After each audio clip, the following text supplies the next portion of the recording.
Hey everyone, today we are interviewing our beautiful Kendal here, who is a licensed real estate agent. So we want to know some stuff of how first off, she does so much under everything under the sun. I feel like I don't know how many hours she has in her day. I know I don't have enough, but she's just totally kicks butt in all that she does. So let's start so you're off. in the hot seat. I'm in the hot seat today. Bring it on. How Ready. long have you, what made you want to be a licensed real estate agent, and how long have you been doing it for? I've had my license 3 years this month. Yay! And I decided to get my license because with all the agents that my husband and I have used to buy properties, they don't do a whole lot. They don't go above and beyond like I feel like they should. I feel like it's a lot of times very disorganized. I don't always know what's expected of me as either the buyer or even the seller. Mm-hmm. I didn't understand timelines and when things were due and why why does today count but tomorrow doesn't, or why didn't yesterday start but tomorrow does. Right. So it was just a lot to understand and get clarity and be able to help other people be successful and have it be very straightforward and easy to understand and very detail oriented. And because I'm a very analytical, detailed person, it was kind of a natural fit, but it also helps that we have a handyman business. So I'm very comfortable being in people's homes, figuring out what is appropriate for listing, figuring out a good strategy of how to list it, if it's a hoarder house, or maybe your house is still just stuck in 1984, right? And it's not going to go for top dollar, but how can we price it structurally and accordingly? And I enjoy that challenge. Have you gone into a home and flipped it for a client and then put it on the market? We have done that prior to me having a real estate license. So we flipped properties in Scottsdale. Mm-hmm. Had we held them, they would be worth so much more. But you just don't know. And they're all like right in this area, in Old Town Scottsdale. Okay. And so we did 3 of those between 11 and 12. Oh, wow. Like that's 2011, 2012.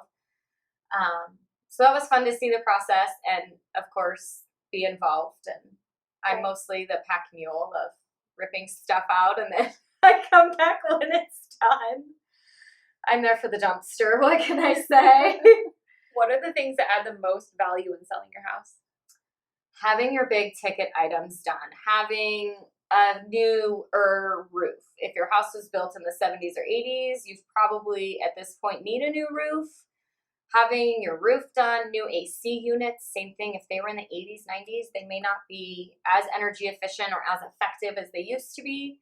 Even one big thing that most people overlook is insulation in your attic and just how effective that can be overall in keeping your temperature better, not making your air conditioner working so hard. Being able to turn off the heater in the winter because it's keeping the temperature that you want it to be. Having your AC regularly tuned up, like just having records that show that you are maintaining it and keeping it at its top production. Same thing with water tanks, draining them regularly because we live in Arizona. We have such hard water. All of that dirt and residue just sits in the bottom of the tank. I never thought that's of it that gross. Okay, and next question. You've got to drain it. And then it's keeping that working less hard and the water cycling through better. What trends are you seeing the most in houses right now?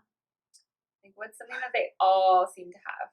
A lot of them nowadays, they're all getting really well upgraded. They're being well maintained. They're turning into white.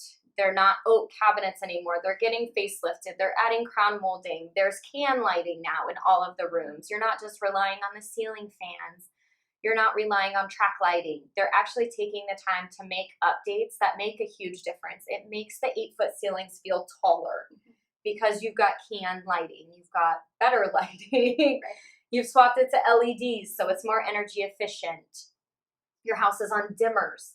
Dimmers sound like a silly thing, but when it's either all or nothing, that sucks at 5 a.m. when you're getting all of the light and you can't, alleviate your eyes. Yeah, when her husband did my house, he put dimmers in every single switch. And it's been great because, yeah, if you, like, say you want to have all your lights on to have a mood, if you have them all on full blast, like, your house is glowing like a Christmas It's overwhelming. tree. It is. And to be able to control the mood that you want. I get if you need a lot of light right now, turn it up higher. But if you're watching a movie, you don't want full brightness. But maybe you don't want to be in total dark. Right. But dimmers make such a huge difference, and there's so many houses that I go into that there's not a single one. It's on or it's off. Right. And I don't know that that's a trend. It's just something I feel like should be on everybody's list. And I feel like out here in Arizona, especially, it's hot, so you don't always want to have all of those and lights on, even if it is an LED bulb. It's still creating a little bit of heat, not a lot. Right. But the LEDs are using less energy too, so your electric bill isn't as bad because it's not drawing as much energy to produce the light. So would you say the market right now is still hot? I mean, we are in a very strong seller's market. We have like a month and a half's worth of inventory. So if everything that's currently listed right now sold and nothing new came on today, there would not be a single house available come the end of September, beginning of October. Wow. So things are selling really, really quick. If you're not under contract, honestly, within the first couple days, you should already know right out the gate that you're listed too high. Okay. But because the market's so hot, are you able to list higher? Yes. I have one listing right now that we kind of tested our market and we still got $2,000 over asking, and we were already pushing the price point. And in 24 hours, we had 13 showings and an over asking offer. We didn't get multiple offers, which is fine. In the price range we were in, it's not really a market where you're going to get multiples because it's not for everybody. Sure. But even in March, when I had multiple listings, then also in the same neighborhood, I had multiple offers within hours of it going live. And you specialize East Valley, correct? I specialize in the East Valley. So Gilbert, Mesa, Tempe, Chandler, and Ahwatukee is mostly where I focus. And where was this most recent sale? The one I have right now is Gilbert, and the last two were in Mesa. Okay. So Gilbert's growing quickly, isn't Gilbert it? is growing quickly, and it's growing outwards. So my seller is currently building in Gilbert, a couple miles away, and it's a gorgeous new build, and they have a decent-sized home that they're building, and there's a lot of movement out that way. It's Chandler Heights and between Lindsay and Val Vista, and that's really the only direction you can grow right now. Like, the metropolitan area is so full, you've got to go out to Santan Valley, you've got to go out towards what feels like the outskirts because there's nowhere to build. Yeah, that makes sense. It's crazy how much it has expanded over the last decade.